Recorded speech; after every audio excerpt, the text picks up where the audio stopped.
system and the community that you work so hard for failed you. You shared with me your worries over the anti-police climate, the refusal to hold criminals accountable, and a woke narrative that only seemed to make things worse, not better. Your murder will not be in vain, and the violence must stop. Enough is enough.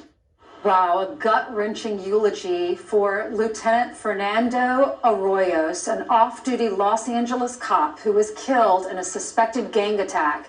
His lifelong dream was to serve as an officer, despite growing hostility toward police. Lieutenant Rex Ingram joins us now, along with Lieutenant Fernando Arroyo's girlfriend, Angela Mendoza. Good morning to both of you. Good morning. Good morning. So, Lieutenant, we just heard your very moving, emotional speech at his funeral. What led you to that point? Obviously his death, but is it the soft on crime DAs around our country?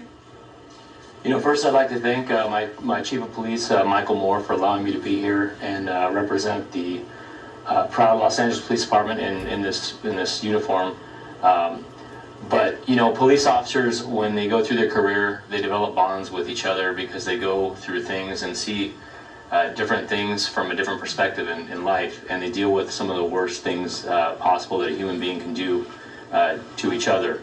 And so Fernando and I developed a bond about 10 months ago, and when I learned that he was from the community that he was protecting and serving in, and actually a product of his community, and he humbly went to UC Berkeley, which is one of the most prestigious universities in the country, and had the opportunity to do everything in his life that he wanted to do, but was so humble enough that he chose to work in the same community that he grew up in here in Los Angeles, in South Central Los Angeles, to give back.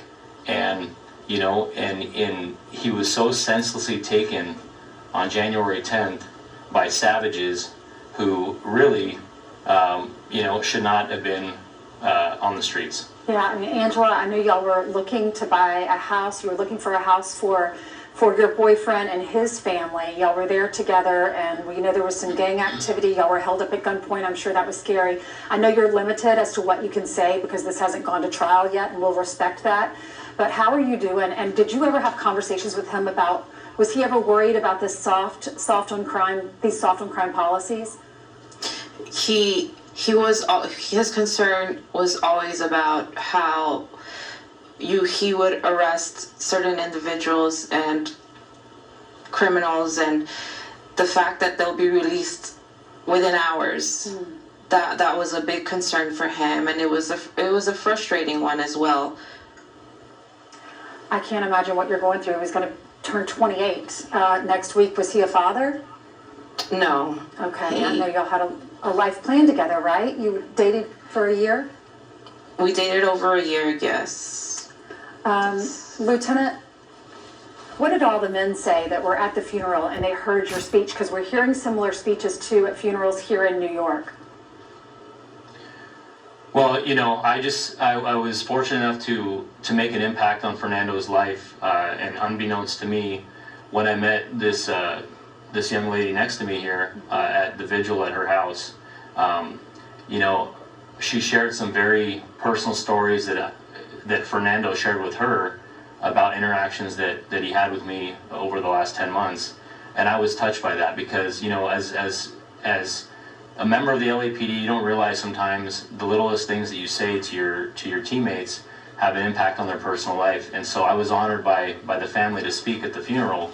And I wanted to make sure that the message was very clear. It's not just about police officers that are dying in the line of duty and they're being victimized across the nation, but more importantly, it's for the victims that don't have the recognition or the notoriety that they deserve, that are unspoken for across this country. And the thing that I want to highlight is that police officers like Fernando Arroyos risk their life every night wearing this badge, despite what people think. They're human beings. You know, they have desires, wants, needs, and they go out there every single night. They wear it proudly, and they do the best to their ability to make sure that the people that have no voice are taken care of.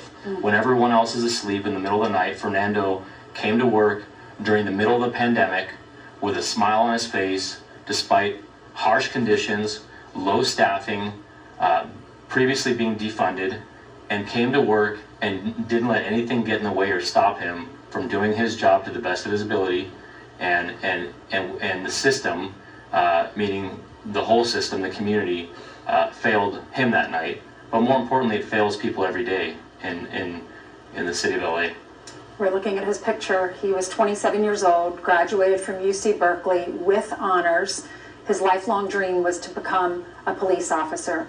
Rest in peace, Lieutenant Arroyos. Angela, Lieutenant Ingram, thank you for being with us. God bless you both.